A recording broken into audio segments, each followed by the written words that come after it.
Évaluer la performance financière d'une entreprise n'est pas un exercice facile. Pourquoi? D'abord, parce que la performance est un concept relatif. Par exemple, une note de 70 % à un examen final accordé à un étudiant ne signifie pas grand-chose.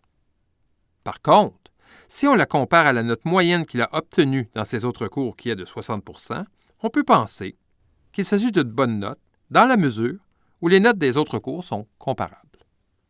Par contre, si la moyenne de son groupe est de 80 %, on peut conclure que le résultat de l'étudiant est médiocre. Il en va de même pour l'évaluation de la performance d'une entreprise. Pour évaluer sa performance, il faut un référentiel. Ce référentiel peut être soit les états financiers des années précédentes, soit les données de l'industrie ou du secteur d'activité.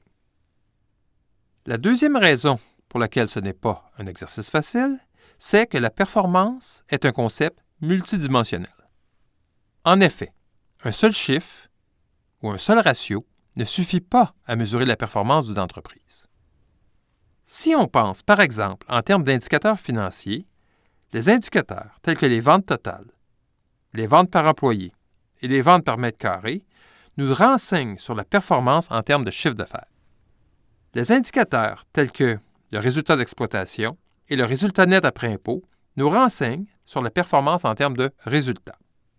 Les indicateurs tels que la variation de la trésorerie et le niveau de la marge de crédit nous renseignent quant à eux sur la performance en termes de liquidité. Si on pense, par exemple, en termes de ratios, les ratios tels que le rendement sur capital investi, calculé à l'aide du ratio résultat net sur actif, le taux de rotation de l'actif calculé par le ratio vente sur actif et le rendement sur vente calculé à l'aide du ratio résultat net, nous renseignent tous sur la performance financière générale de l'entreprise. Les ratios, tels que la croissance des ventes et le ratio marge brute sur vente, nous renseignent sur la performance liée à l'exploitation de l'entreprise.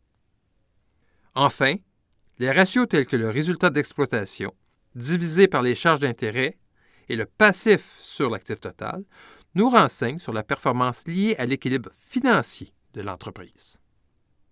Même si cela fait beaucoup d'indicateurs et de ratios, il en existe une panoplie d'autres qui sont également pertinents.